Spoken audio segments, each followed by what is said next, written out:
Hello. In this video, I'm going to tell you all about this painting. This painting made me question everything. I felt like I didn't know how to paint, like I forgot how to paint.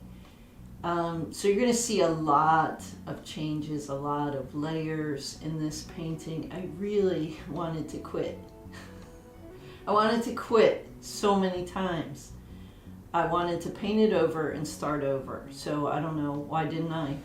And I think it's kind of like when you're traveling and you go to a new city and you allow yourself to just wander and, hope that if you get lost, you can find your way back, and you discover so many interesting things, new things, and you feel different, you feel excited. So it was kind of like that. It's kind of like climbing a mountain, I didn't want to quit, even though I hated the painting in so many different stages. So, it's not, I don't know, great to be overly comfortable when you're working as an abstract artist. I don't think it's fun or interesting if you always know exactly where you're going to end up. So in this painting, I definitely struggled, and, that's okay. So, I think there's some interesting things in the painting. I think, I'm glad I didn't paint over it, because I would never know if I just started completely over. I don't know if I would have ended up here. And, because there's so many layers, you can see texture through the transparent layers. You can see a little bit of that building up, I guess is what it is, the building up of paint that I find interesting. So I'm really into that. I hope to, in the future, be able to not just work on one canvas and beat it to death, as I feel like I did. But I'll be interested in hearing your comments, and let me know if you have any questions. And thanks for watching. Okay, so this is where we started. Say goodbye to this painting. I know it's sad, but we can't dwell on the past. So I was looking at this landscape and wanted to get some deeper colors into this color scheme. So I started with burnt sienna. Burnt sienna is a transparent pigment, so I just mixed it with a little bit of water, and I messed around a lot here trying to save this, what was already going on in this painting. So I started slow, and I was wiping back and just playing with this transparent layer.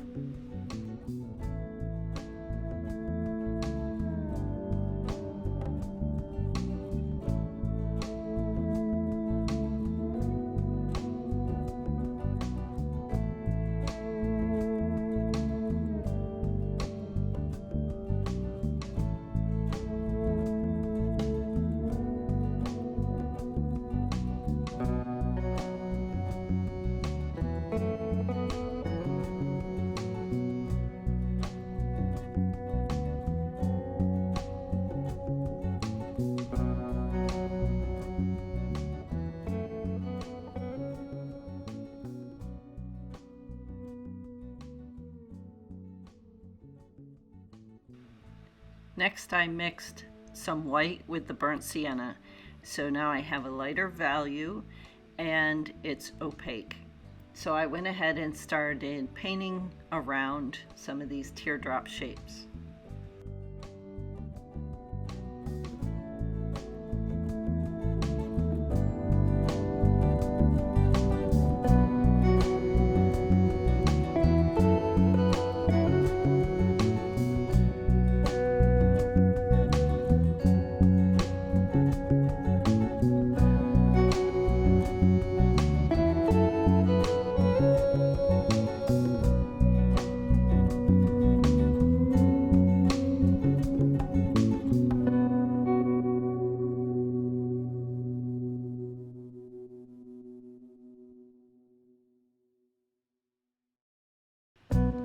Here I'm using what's called a color shaper. It's like a rubber spatula, and I'm scraping back into the paint while it's still wet. This is kind of fun. And it actually looked interesting, but I didn't keep it, I just kept going.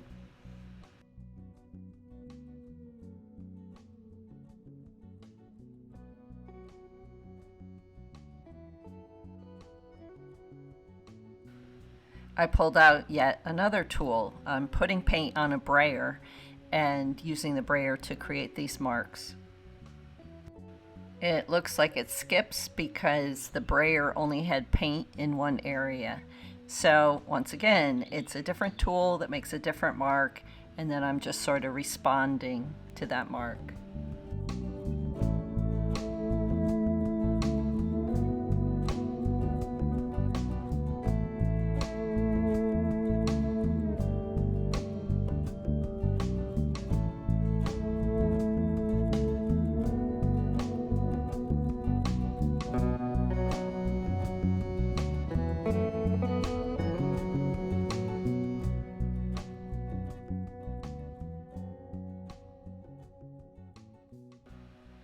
Here I'm using a rag with paint on it and reinforcing the mark that the brayer made by working around it in the negative shapes.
Here I'm trying to create a push-pull, which is creating values in the background that are dark, that recede, and light values in the foreground that come forward.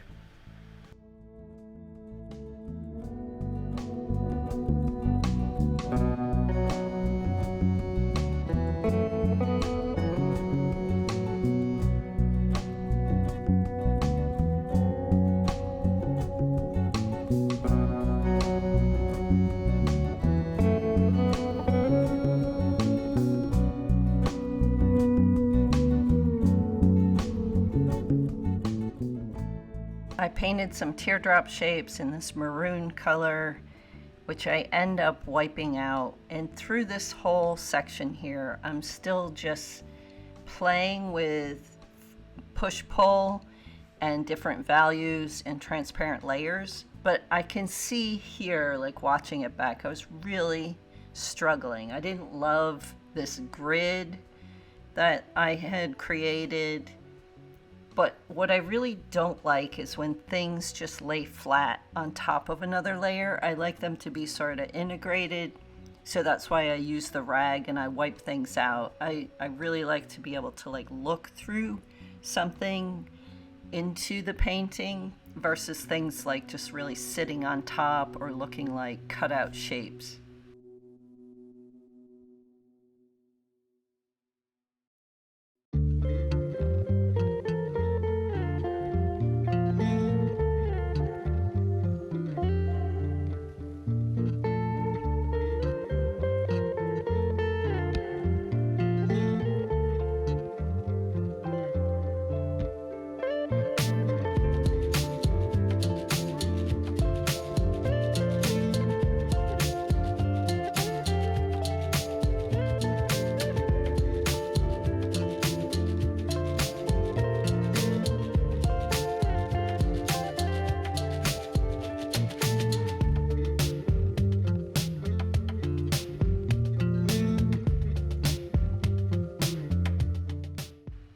Then somehow it became all blue. I don't even have footage of me painting this all blue.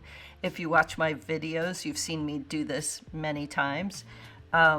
So what it does is just sort of brings it back to one color, monochromatic, but still there's some value shifts in there from all the work that I did with the lights and darks.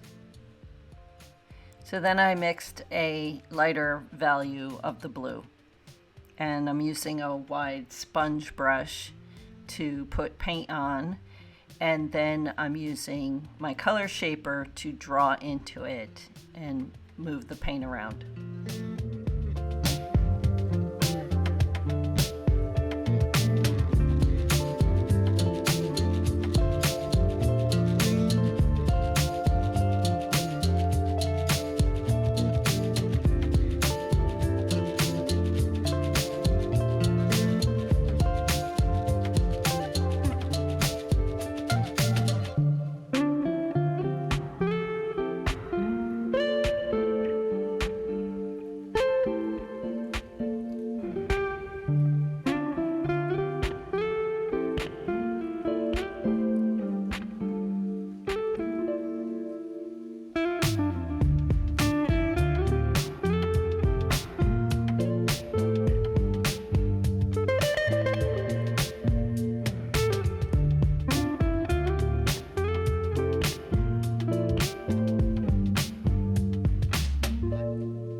I decided to add a warm color back in.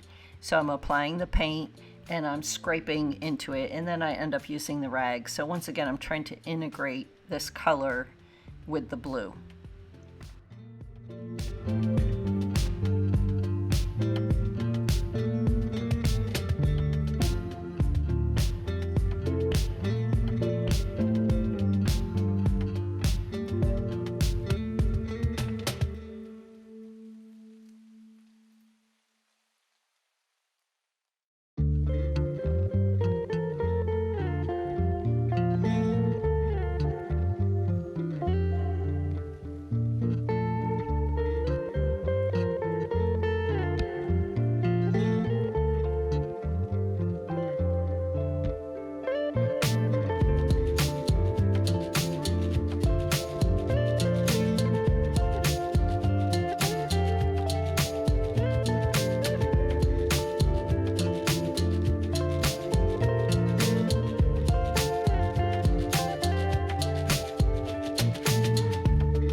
From here, I actually have another gap in my footage where I took a dark, probably this dark that I'm working with here, and I painted a lot of teardrop shapes over this because I was not pleased with the one central teardrop shape.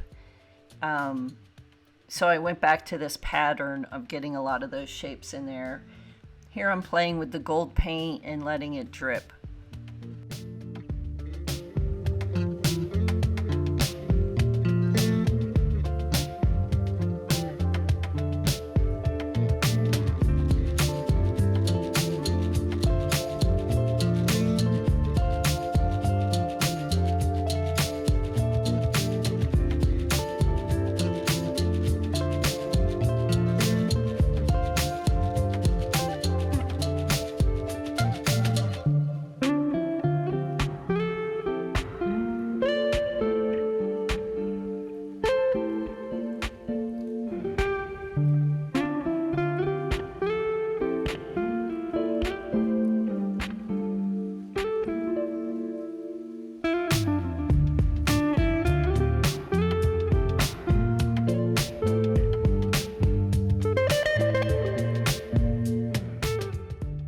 The addition of the gold and went so far as to get out a couple different yellow spray paints. The first one I'm using is very bright and intense, and then the second one is a little bit lighter. So even with spray paint, I was able to play with this value difference in the yellow, and it just made it sort of glow and come towards you.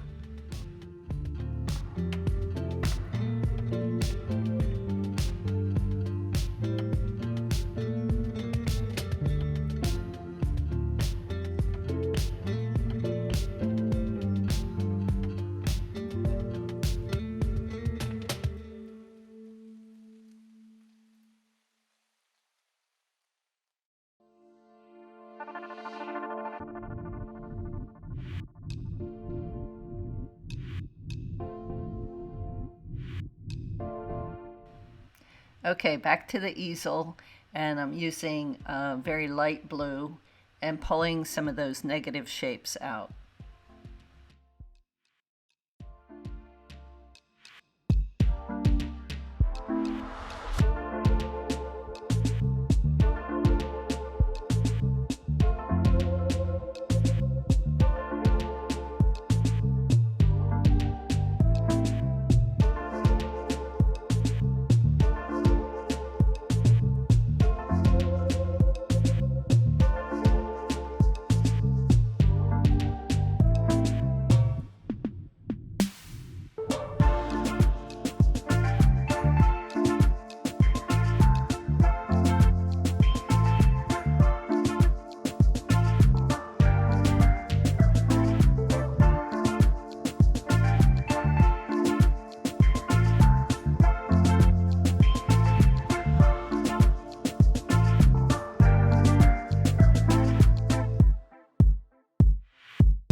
Sometimes when I have a pattern going, I like to repeat it, but in a different scale. So here I'm using a paint marker. It's acrylic paint marker to draw on the painting.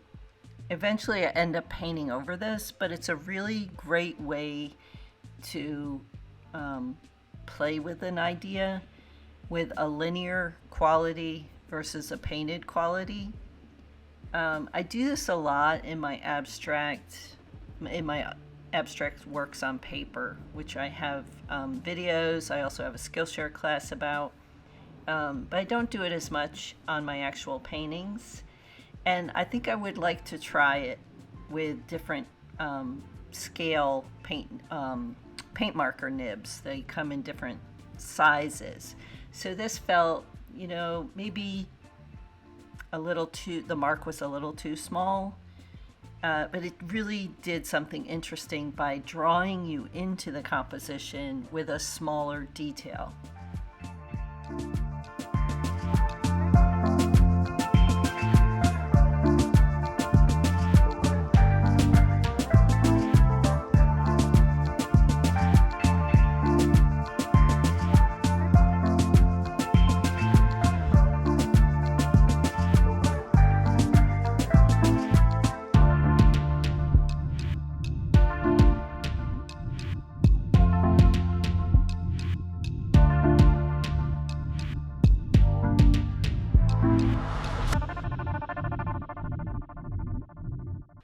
So here's what I mean, where I actually kind of painted over it and covered it up a lot, but it's still there. And the very last thing I did that finally pulled it together, for me anyway, was to add, what looks like a big blob of blue. What it does is, because it's transparent, you can see through it and see all the other underlayers, but it created sort of a central subject. So for me, it keeps it from being just pattern everywhere where your eye is just sort of bouncing around on all these patterns, to more of a focal point or a subject. So you have a subject and a background. Here you can really look into it and see all the drips and scrapes and the buildup of the layers there. So it has a texture, it's not flat. Let me know what you think in the comments. Thank you so much for watching.